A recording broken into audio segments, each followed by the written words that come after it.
Module 1. Introduction. Section 1. Gas tanker cargoes.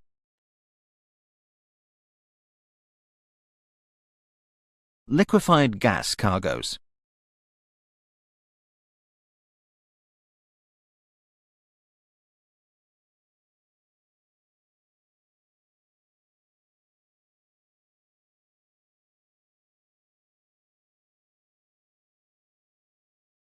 Cargo operations on board gas ships call for a good understanding of the basic principles of liquefied gas cargoes.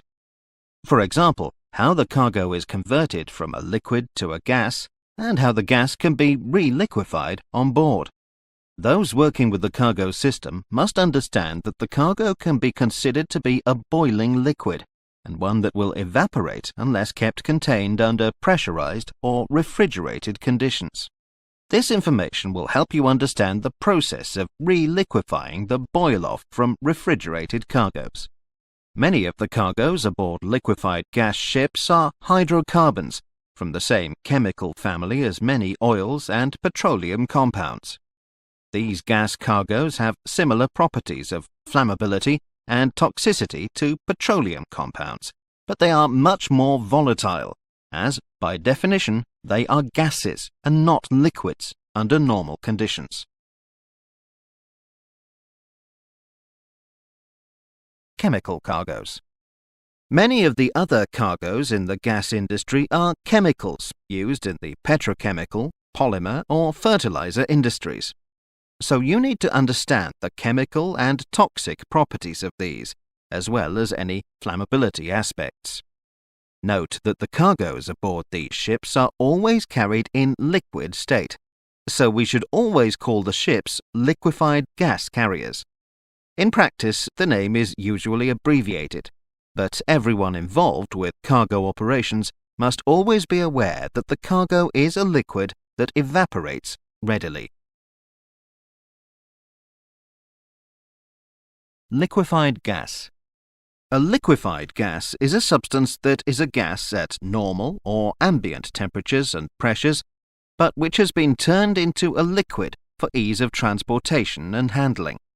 This is done by either compressing it, or by refrigerating it, or by a combination of these methods. It is kept pressurized or cold, or both, in a closed containment system, and if it escapes from the containment, it reverts to the gaseous state. In other words, it evaporates. The key point to remember is that when a liquefied gas evaporates, one volume of liquefied gas makes many volumes of pure vapor. Examples are shown in the table.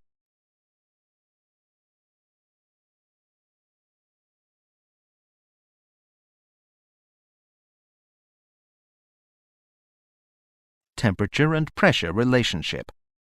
The evaporating temperature and pressure of a liquefied gas are linked together. They depend on the molecular properties of the particular gas.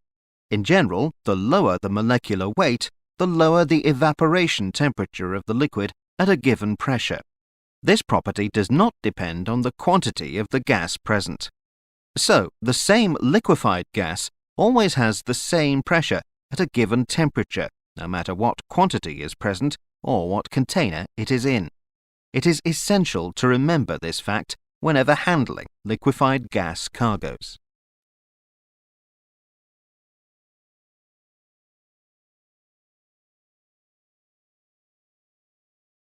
Early efforts and LNG.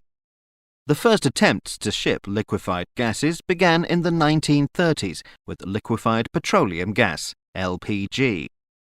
Since that time, the number of different cargoes transported in the liquid state has grown, but they can broadly be divided into hydrocarbons and chemical gases.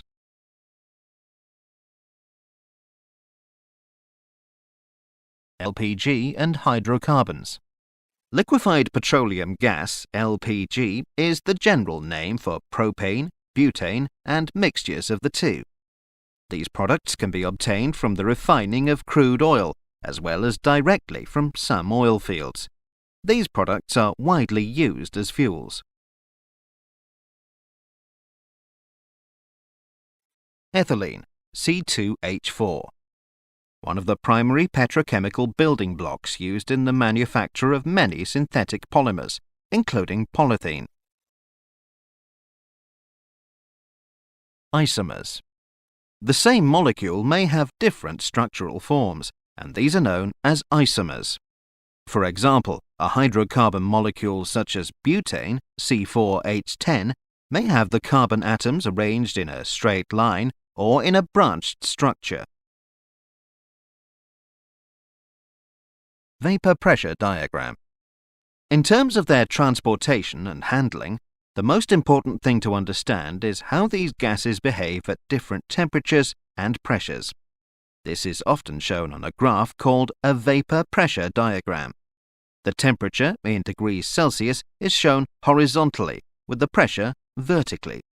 For convenience, this is generally expressed as the saturated vapor pressure, SVP, in a non-linear scale.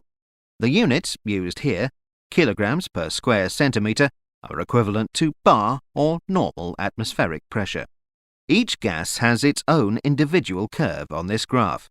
Its SVP is the pressure exerted by the boiling liquid vapor of the gas within a closed container at a given temperature, effectively the conditions when the gas becomes a liquid and the liquid can become a gas. So, to the left of the curves, the compounds are liquids, and to the right, they are gases. Reference to these curves will indicate the combination of pressure and temperature required to maintain the product in the liquid phase. Critical temperature and pressure. The other key factors to bear in mind are critical temperature. This is the temperature above which a gas cannot be liquefied, no matter how great the pressure. Critical pressure. This is the pressure required to compress the gas to a liquid state at its critical temperature. Values for some of the commonly carried gases are shown on the graph. As can be seen from the graph, the heavier cargoes, those with 3 or more carbon atoms, can be liquefied at ambient temperatures, because their critical point is above normal ambient temperatures. This is why propane or butane can be liquefied and transported in pressure vessel cylinders, while methane cannot. Conversely, if low-pressure containment is required, the cargo can be cooled at atmospheric pressure. From the graph, it can be seen that this is about -33 degrees Celsius for ammonia and -42 degrees Celsius for propane. These graphs apply only to the pure product. In practice, most cargoes carried are commercial mixtures, so the vapor pressure of the cargo will be the sum of the pressures of its constituents at the given temperature in the tank.